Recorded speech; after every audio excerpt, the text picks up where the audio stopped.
This is the Norris Group's Real Estate Investor Radio Show, the award-winning show dedicated to thought leaders shaping the real estate industry and local experts revealing their insider tips to succeed in an ever-changing real estate market. Hosted by author, investor, and hard money lender, Bruce Norris. All right, welcome back. This is the second week. We are covering buying strategy, first day MLS buying. We're redoing the buying systems course that we've done. It's about 24 different buying strategies, 2 days of information. By the time we're done over the summer, it'll end up probably being closer to 3 days.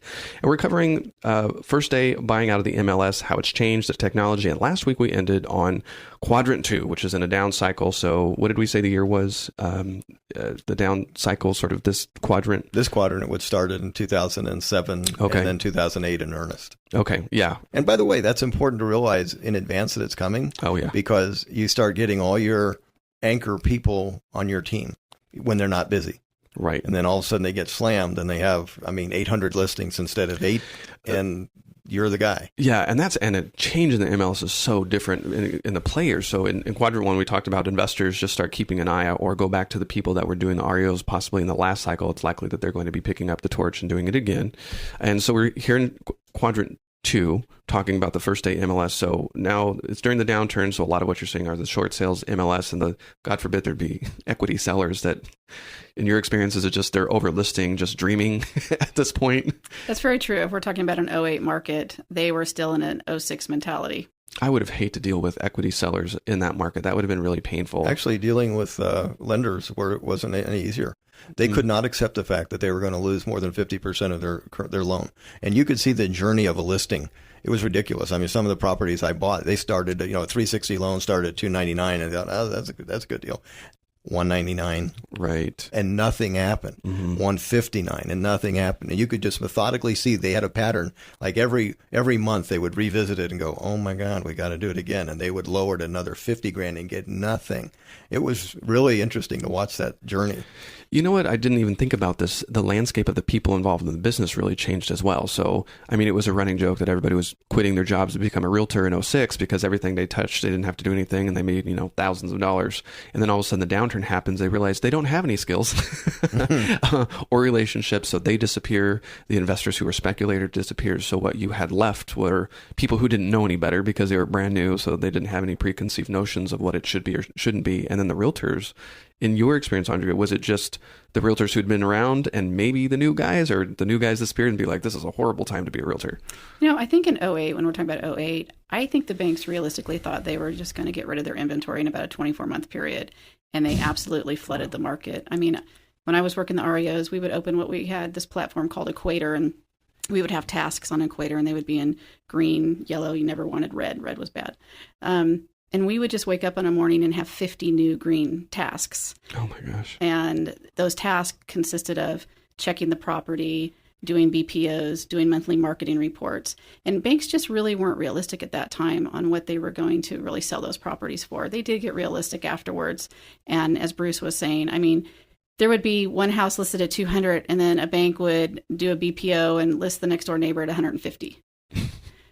And that's really what we were seeing in 2008. The other thing that happened to the agents is there was a lot of oversight that was not physical contact with a human being. It was a methodology and computerization, and they stopped listening to people that knew you're crazy. In other words, you shouldn't be listing this property. I got called by REO agents saying, "You please make me a ridiculous offer so I can beat the heck up out of the lender." They needed to get jarred because they were asking something that would never happen. And what happened was the agents were getting graded. So you would have Mike Novak Smith getting listings taken from him, let's say, because he didn't sell them, so he got a bad grade, and handing them to Steve Silva, who's about to get a bad grade because the price is still bad. Right. There wasn't anything you do. Everything was in a free fall. We were trying to buy and sell properties at the time, and we were having to calculate what's our hold time and reduce the listing price by 3 or 4% a month. Yeah, that was like a rock just going. Craig did an amazing job with that. That was such a hard market to flip in, and he still made it work. Yes. That was pretty awful. So as far as the first day MLS, it's important to note that the investor who they're up against, you've got somebody like a Mike Novak Smith who went from 0 to 60 in a matter of, a year. So having that many listings at one time and the carrying costs, that's the other fascinating thing. The talk was like, what if one of these banks go under and I'm carrying over $100,000 worth of utility bills, trash, that's insane. It's not like they were front loading like, oh, hey, thanks for the listing. Here's $20,000 to handle all the fees. That's correct. We had to bill to get reimbursed for everything. Yeah. That was the '08 market. They got a little bit smarter in about 10 where they started having a lot of outside companies. But in '08, the agents were really responsible for everything. We fronted everything, the utilities, the pool person, the gardener, the cash for keys, and yes. And if they didn't have you on the ground, they could also have the great benefit of being fined every day by whatever city you were in. Right. We dealt with a lot of properties that they fined us for dead yards. Riverside made a lot of money back then for dead yards. Yep. I've seen some of those fines. Negotiated some of those fines. Yeah, that's pretty dangerous. So putting the realtor hat on, you've got all these investors hitting you up when you're just slammed. Is there any good way to do that at that point with the technology in place, knowing that, at certain periods of time, they had very little control. It was just a numbers game. I think for '08 and '09, we had some really great asset managers, and they would call. They wanted feedback back then. They would say, I got your BPO, why are you bringing it in at this? Why do you think we need to so substantially cut this? And at that time, they were kind of looking at what their appraised value was at the time that they had sold the property. And they would ask, how can we have this house in Moreno Valley at $300,000 and it's a 2-bedroom in Moreno Valley at $300,000, and you just want to say because you never should have had a $300,000 2-bedroom house in Moreno Valley with the car parked on the lawn. Yeah. Exactly, and it took them about a year.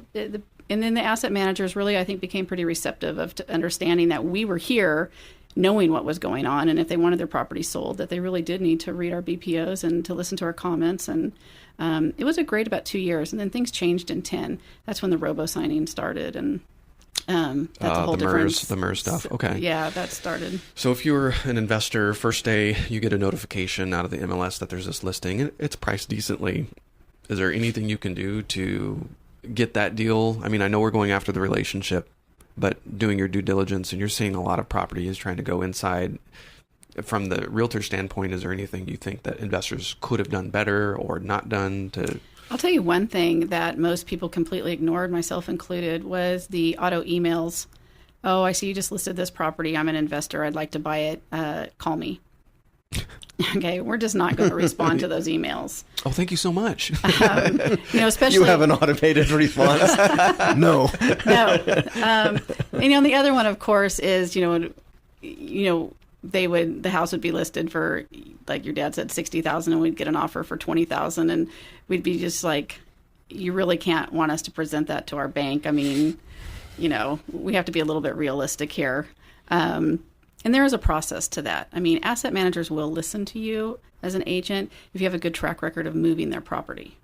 And the other thing about investors is, when we call an asset manager and say, Mr. Norris is, this is like his 12th one that he's bought from us this month, he'll close.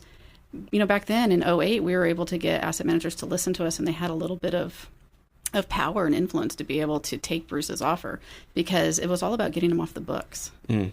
And if you're on the investor side, you're thinking, okay, how do I make this offer stronger than anybody else's? And so, that's what you're thinking is, okay, I'm now looking at through the eyes of a seller. If they're going to do this price, they just want it to close. Correct. And so you just have to make that a no-brainer. So when you get an offer, maybe, especially if you're trying to tie up a relationship, I'm paying cash. Here's my deposit is $63,000. The purchase price is $60,000. It's the closing cost too. I'll get a check back. It's in the form of a cashier's check. Mm-hmm. It's over. That's correct. Now, then that's a good story. So is it helpful to be first out of the gate? If it's listed on the MLS, within 24 hours, an investor has seen it, told the story to you of what needs to be done, and come in with all cash, does that make a difference? I think when you're talking about the 2008, 2009 market, mm-hmm. I think that you did have opportunities to be first, because banks were trying to liquidate property. They were wanting them off of the books. They weren't wanting them sitting there. So it's a different story now. Okay. Well, let's get into that. So I think we've beat up the downturn. So now we've got right. So you're in 3. Quadrant 2. You're dealing with a really motivated seller. Right. Okay. So now we go into 3, which is sort of like another semi-short period of time where we've hit the bottom and we're sort of flattening out. first day MLS listings come out and maybe there's more options. So we're maybe going from a buyer's market to a little bit more of a balance with the seller's market. So how does it change? You just said that.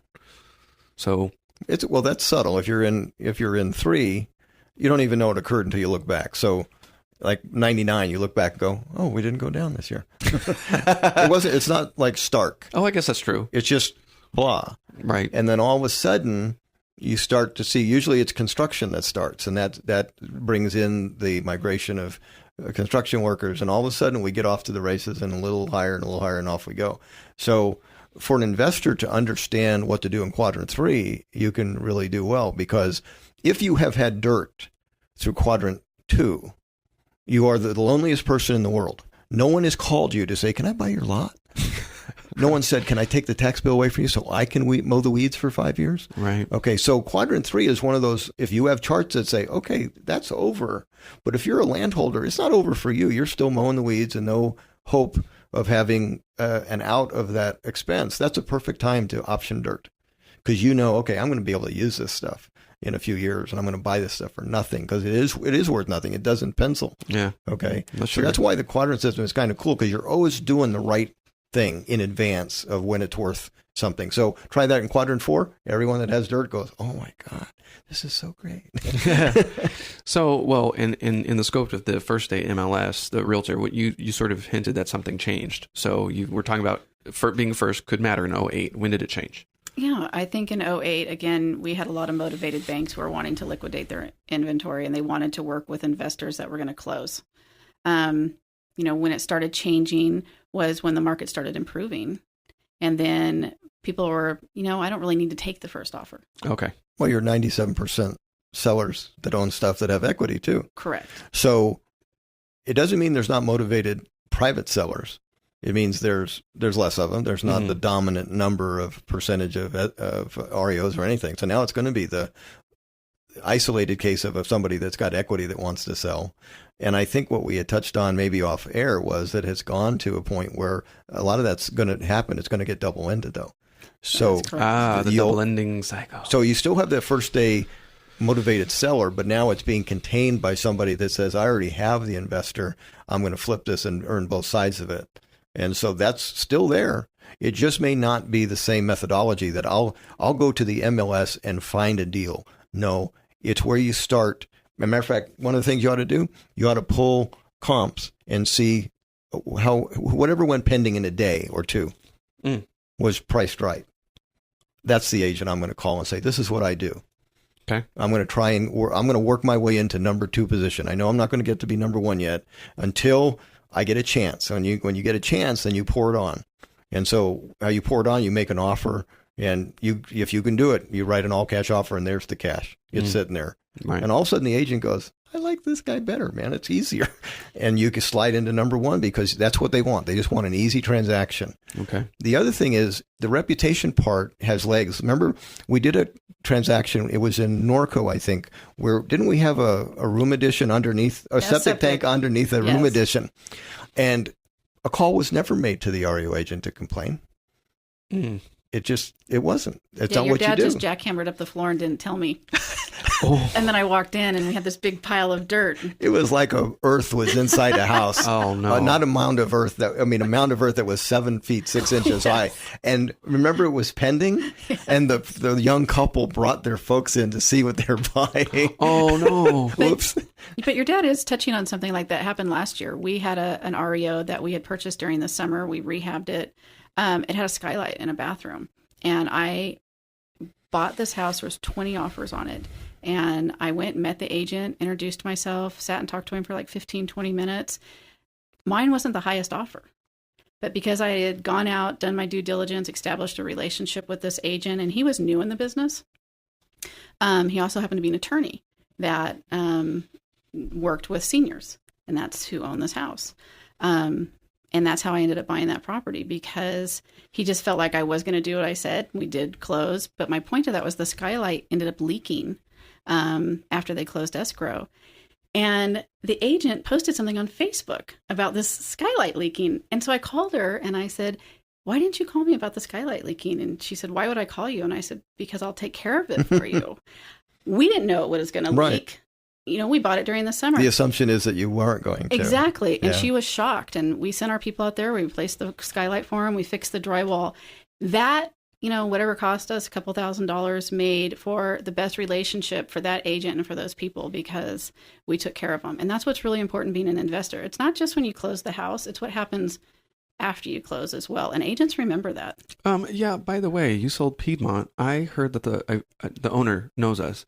You went over there to check that it didn't flood? Yeah, they had a really heavy rain. Remember, we had fixed that. Yeah. But it had been a while since we had a really heavy rain. So after it closed, I don't know how long it was, but I went over there and his wife was going, really? Who are you and why are you here? But that's important. And It that's is. what's going It to is. create longevity as an investor for you is not only how you treat the agents on the front end, but how you treat the agents and the people that buy the house on the back end. And because I know Andrea, this is who she is.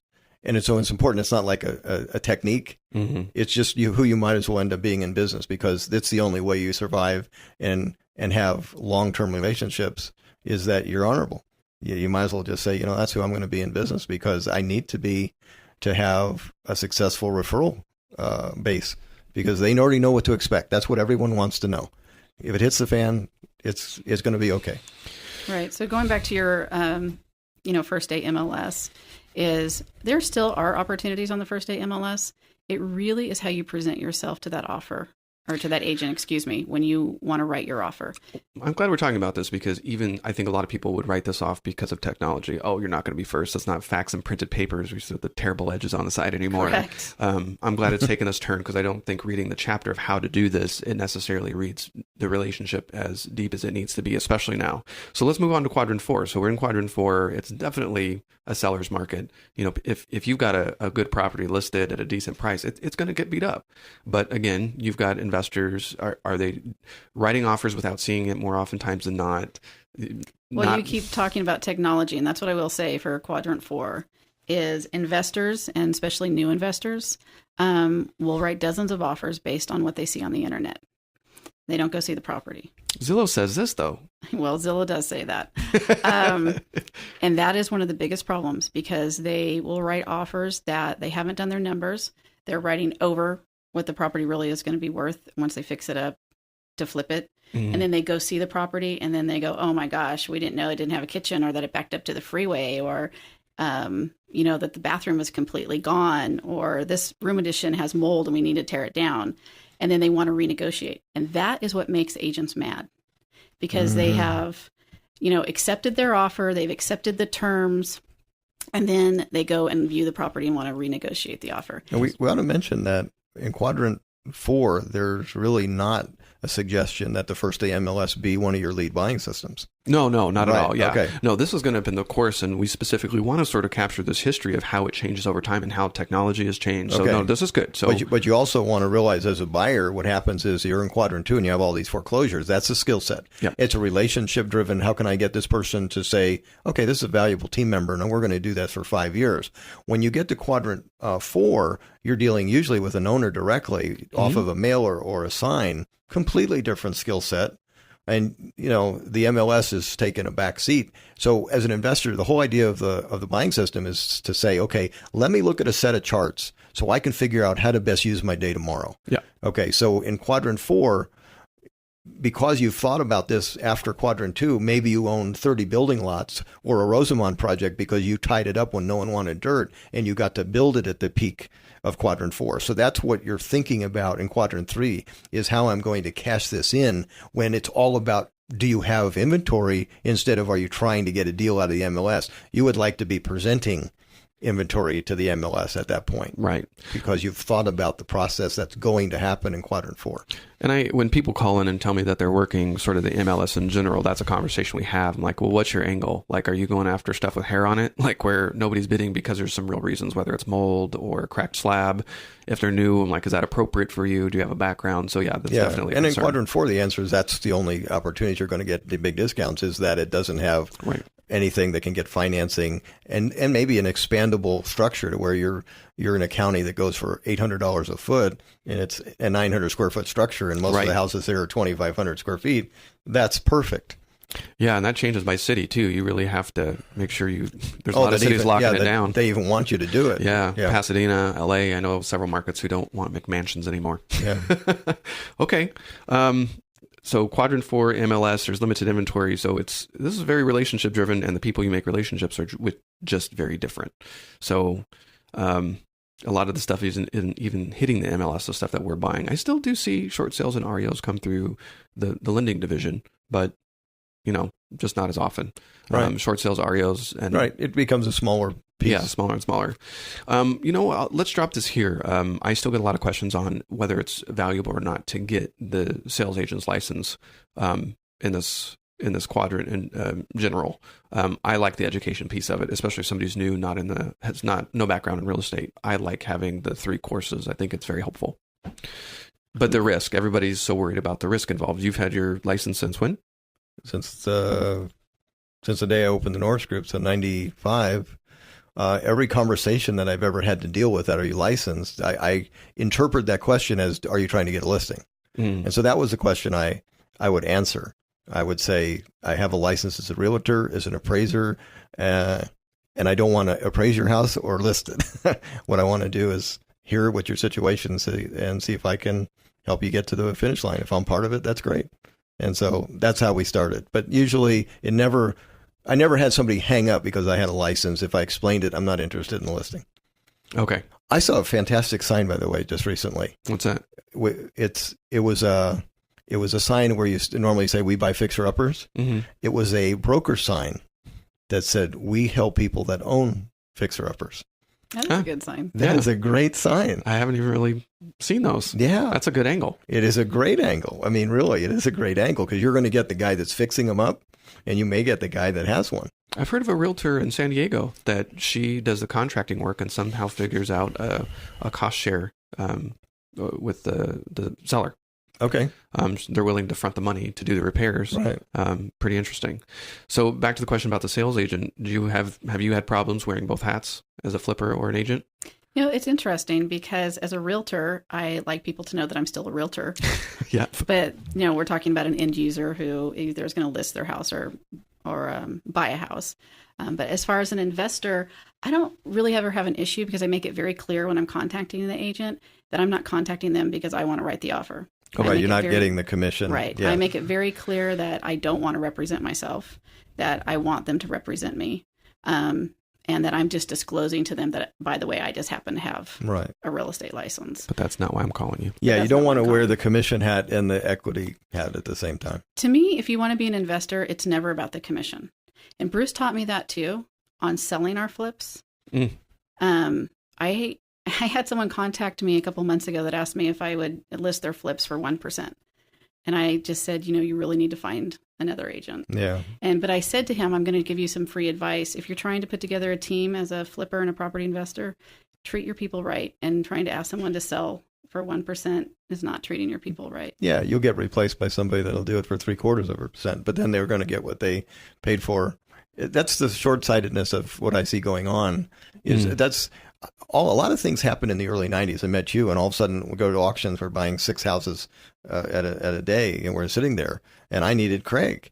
Well, I didn't want to have to invent the money wheel. And it was just one of those things where you realize, gosh, Craig is there, and my money's going to fund.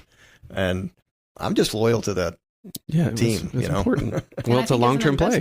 As an investor, you really have to have a good team, and that's what's really important. Your contractors, your agents. Exactly. I was going to say the whole thing. I mean, I'm meeting Friday with a guy, Gary's Carpeting and L&H Painting, and I've done business with them for 3 decades. Yeah.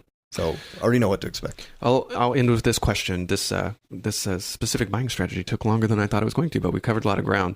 If you were a brand new investor, is a first day MLS a good strategy to hit up?